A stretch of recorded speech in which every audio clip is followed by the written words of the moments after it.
Məhəmməd Füzuli indi biz şair kimi tanıyırıq. Amma əslində onun Mətləl Etiqad əsəri çox var ciddi ki, fəlsəfə əsəridir, çox. orada məsələn Məhəmməd Füzuli baxmayaraq ki, traktatdır. Orada çox qısa olaraq məntiqdən danışır, teologiyadan danışır, fəlsəfədən danışır, irfandan danışır və kosmologiyadan danışır. Və burada vəhdət vücud məsələsinə toxunur, Allahın elmi məsələsinə toxunur. Məhəmməd Füzuli orada gəlir bu məsələlərə, xüsusən Allahın elmi məsələsinə o qədər möhtəşəm izah verir. Baxırsan ki, Qəzzali heç bu qədər başa düşmür. Halbuki Məhəmməd Füzulinin mən o kitabda qeyd etmişəm, bioqrafiyasında bunun fəlsəfə oxuduğuna dair heç bir məlumat yoxdur.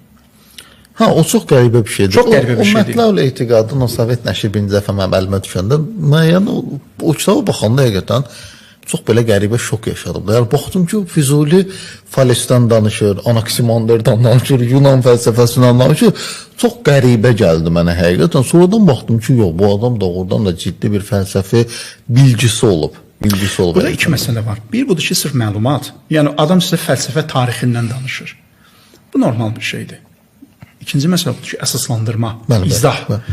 Füzuli irfani məsələlərə, fəlsəfi məsələlərə o qədər möhtəşəm izah verir. Mən o kitabı şərhləyəndə gördüm ki, bir çox İslam tarixində ad çıxarmış teoloqlar, hansılar ki, fəlsəfəçiləri, arifləri, sufiləri tənqid edirlər, çoxu Füzuli qədər bu mətləbi başa düşməyiblər. Məsələn, Füzuli vəhdət vücud məsələsini o qədər möhtəşəm izah verir.